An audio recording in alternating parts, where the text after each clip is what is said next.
Hey guys, it's Mr. Miller, and today we are learning about dihybrid crosses. D-I-H-Y-B-R-I-D, dihybrid crosses. Okay, so in a previous lesson, we've learned about monohybrid crosses. The word mono means one, and the word di means two. Now, as a reminder, a monohybrid cross is whenever you do a Punnett square, which looks like this but smaller, to cross a parent with another parent and see what the potential outcomes are for their kids. But you're only looking at one trait from each parent. So in other words, on monohybrid crosses, we would look at something like just hair color from mom and hair color from dad. And remember, you get 2 alleles for every trait. So mom has 2 alleles for hair color, dad has 2 alleles for hair color, and we cross them and see what all the potential outcomes are for the kids and what their 2 alleles could be and the percent chance that they will have those 2 alleles from their mom. Because when mom and dad have a baby, they both have 2 alleles each for their trait for hair color. Mom's going to give one of her 2 alleles to the kid, and dad is going to give one of his 2 alleles to the kid. So the child or the offspring is going to have 2 alleles of their own, one from their mom and one from their dad. And a Punnett square is used to determine all the different possible outcomes of what 2 alleles that child could get from their parents.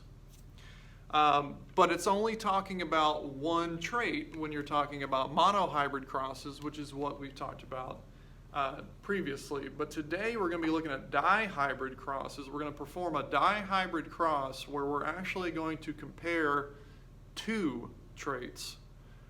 So in other words, instead of just hair color, we're going to compare hair color and eye color from mom and hair color and eye color from dad and see what all the different potential outcomes are for the offspring.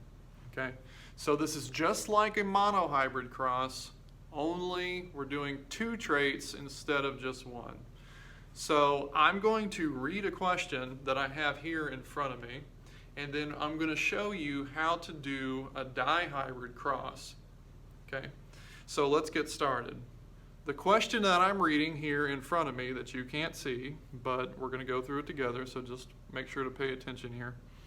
The question says, in Holstein cattle, so we're talking about cows, the allele for black hair color is dominant over the allele for red hair color.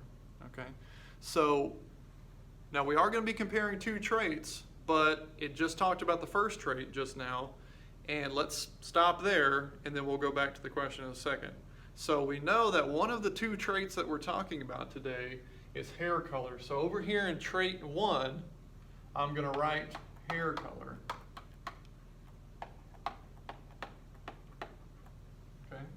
And underneath that, we have the dominant allele and the recessive allele. So the dominant allele that they said for hair color in these cattle were black. And the recessive allele is red hair.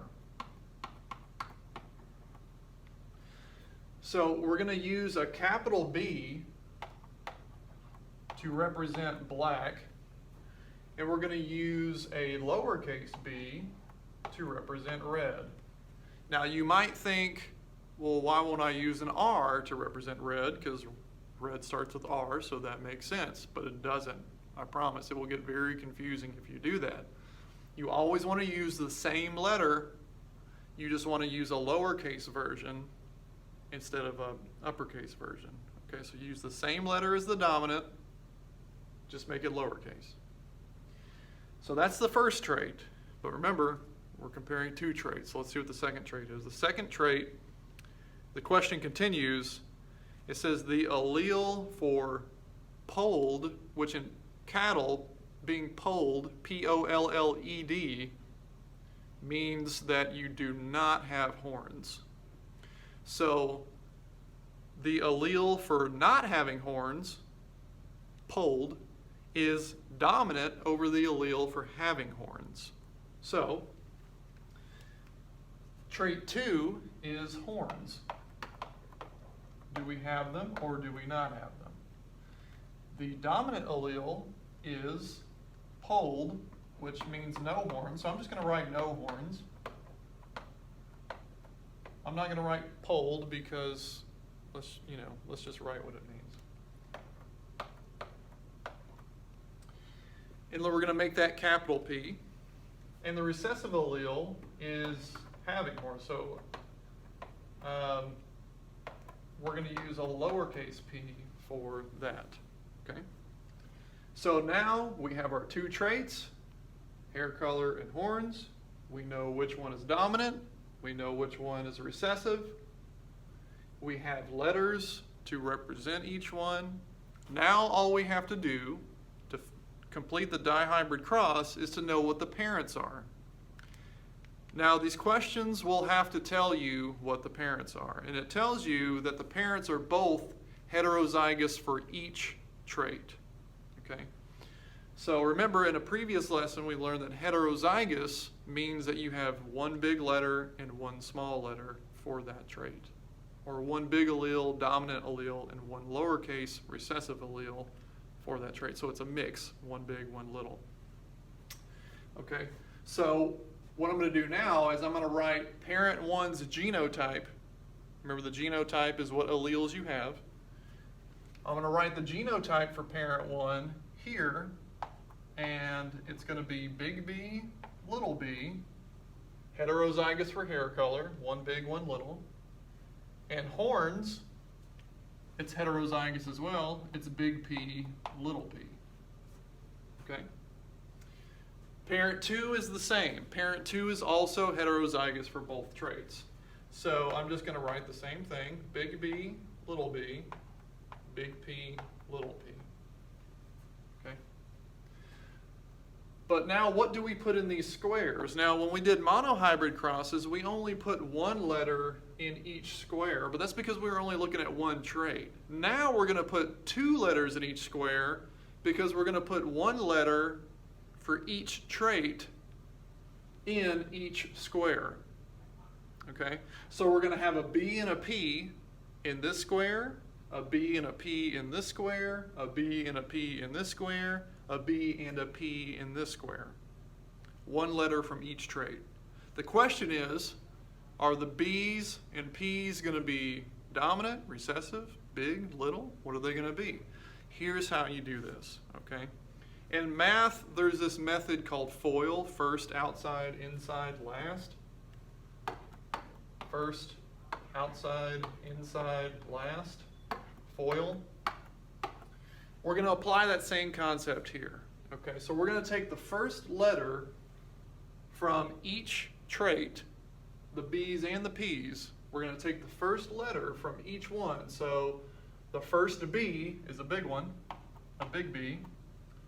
And in the P's, the first letter of the P's is a big P. So we're going to put a big P there.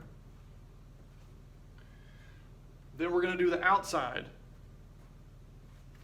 So the outsides are big B, little p. Then we're going to do the insides. Insides are little b, big P. Last, we're going to do the last letter for each one, which is little b, little p. Okay. Now, parent 2, we're going to do the same thing. First, outside, inside, last. First, big B, big P. Outside, big B, little p. Inside, little b, big P. Last, little b, little p. And now we're ready to actually do the cross. Okay? So just like in monohybrid crosses, we're going to work this like a times table. But we keep the B's together and we keep the P's together. So here in this square here, we're not going to put big P or big P times big P is big B, big P, big B, big P. We're going to keep the B's together and the P's together. So we're going to make big B, big B, big P, big P. Here, we're going to do big B, big B. Now let's do the P's. Big P, little p. Let's do the B's first. Big B, little b. Big P, big P. Let's do the B's first again. Big B, little b. Then the P's, big P, little p. Okay? So we're going to repeat this all the way down for every one. This next row, big B, big B, big P, little p. Big B, little p, little p. Big B, little b, big P, little p. I always like to put the big letters first. Big B, little p, little p. Big B, little b, big B from here, little b, big P, big P. Big B, little b, big P, big P. Little b, big P, big P. Little b, big P, little p.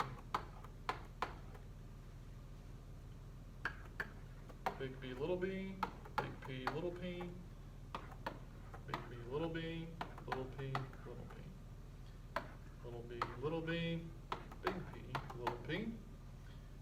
Little b, little p, little p.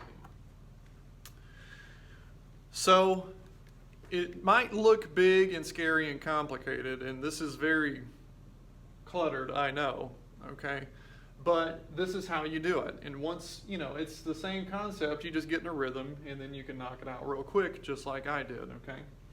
So this now, if you want to know all the possible outcomes that there could be for all the different offspring that could result from these two parents, this is a list of the different possible outcomes that you can. Now, some of these are repeats, okay, but remember, just like when we did monohybrid crosses, the more squares you have 16 total squares here. And if 4 of the 16 squares have a certain genotype, then 4 out of the 16 squares have that, meaning that there's a 4 out of 16 chance that this parent and this parent, when they make a baby, there's a 4 out of 16 chance that they will have that genotype. If 4 of these 16 squares total have that genotype, okay? So 4 out of 16 would be 25%.